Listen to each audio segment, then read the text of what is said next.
মা, বলো শোনা। আমি যা বলেছিলাম তুমি বানিয়েছো? বানিয়েছি, আসো দেখাই। হ্যাঁ, শুভ দুপুর বন্ধুরা, চলে আসলাম আজকে শনিবারের লাঞ্চের মেনু নিয়ে। তো আমি রান্না করছিলাম, পেঁপে ভাজি করলাম, ডাল করলাম। তারপর আমার ছেলে এসে বলল যে আজকে যেহেতু শনিবার তুমি আমাকে ফ্রাইড রাইস আর পনির করে দাও। তারপর আর কি করব, সিম্পল ভাতটা আর করিনি, ফ্রাইড রাইসটাই করেছি। আসো তোমাদেরকে দেখাই। তো এখানে আছে গরম গরম ফ্রাইড রাইস, একদম সিম্পলভাবেই বানিয়েছি। তারপর অলরেডি যেহেতু আমার পেঁপে ভাজা ডাল ওগুলো হয়েই গেছিলো, ওগুলো আমি এখন থালার মধ্যে দিয়ে দেব। জানি এগুলো ফ্রাইড রাইসের সাথে পেঁপে ভাজাটা যাবে না, তাও দিচ্ছি আর কি, যেহেতু বানিয়েছি আমি।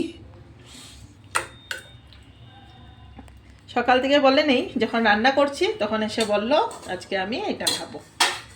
এই যে এখানে করলাম রহর ডাল, ডালটা খেতে পারবে।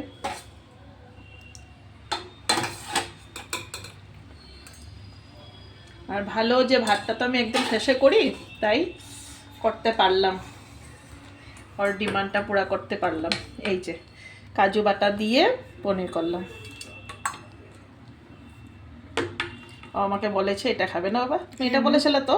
হ্যাঁ, একটু অন্যরকম, যেখানে আজকে আমি ক্রিম ট্রিম দেওয়া হয়নি, ক্রিম ছিল না বাড়িতে, শুধু কাজু দিলাম, তারপর একটু পোস্ত, তারপর আর কি দিলাম, আরটা কি যে ওইটা ওটাকে কি বলে, নামটা বলে গেলাম, দাঁড়াও বলছি মনে করে।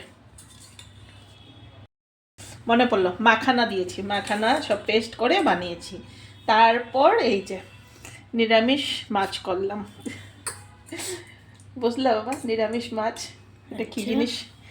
এটা হলো কাঁচা কলার কোফতা, একটু মাছের শেপে বানিয়ে দিয়েছি, আলু আরও ঝোল দিয়ে। ব্যাস, আজকে এই রান্না। কেমন হয়েছে আমাকে কমেন্টে বলো কিন্তু। আমার নিরামিষ মাছটা দেখতে কেমন লাগছে বলো শোনা, কেমন লাগছে? সুন্দর মা। সুন্দর।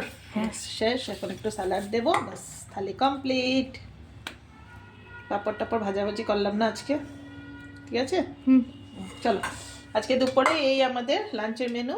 গরম গরম ফ্রাইড রাইস, সাথে আছে শসা, পেঁপে ভাজা, এইটা তো এটার সাথে যাবে না, তাও বলছি আরও।